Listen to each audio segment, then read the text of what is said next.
প্লেয়ারদের কান্না শুনেছি যে প্লেয়ার যখন কাঁদে এবং বলে যে 14 বছর ক্রিকেট খেলা হয় না তার ওখানে, তার 20 বছর তার ক্রিকেট খেলা হয় না। আমি অ্যাজ এ ক্রিকেটার আমার কাছে মনে হচ্ছে যে এটা অবিচার। সো এইগুলো আপনারা এই যে কাজটা করছেন আপনাদেরও উচিত ছিল যে বাংলাদেশ ক্রিকেট বোর্ডকে জিজ্ঞেস করা যে কেন 14 বছর খেলা হয় না, 20 বছর খেলা হয় না। সো প্লেয়ারের কান্নাও শুনতে হয়েছে। সো এই কথাগুলো বলার কারণ হচ্ছে যে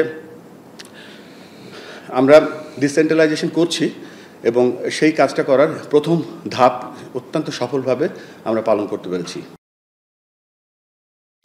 কারেন্ট যেই রোলগুলো আছে সাথে সাথে নতুন কিছু রোল প্লাস সেটার কার্যক্রম কিভাবে হবে, রিপোর্টিং কিভাবে হবে, কিভাবে এই চেঞ্জগুলো আসবে, কিভাবে স্ট্রাকচারগুলো আমরা রেডি করব, আমরা কিভাবে এই টোটাল ম্যানেজমেন্টটা আমরা রান করব, সেটা নিয়ে সর্বসম্মতিক্রমে আমরা রাজি হয়েছি এবং সেটা নেক্সট স্টেপের জন্য আমরা এগিয়ে চলেছি। সেটা হচ্ছে যে আমাদের বাংলাদেশ ক্রিকেট বোর্ডের রিস্ট্রাকচার এবং আমরা ওভারঅল আমাদের যে অর্গানোগ্রাম আছে সেটা নিয়ে আমরা একটা এফেক্টিভ এবং স্ট্রং গভর্নেন্স যেখানে থাকে সেটা নিয়ে আমরা কাজ করছি।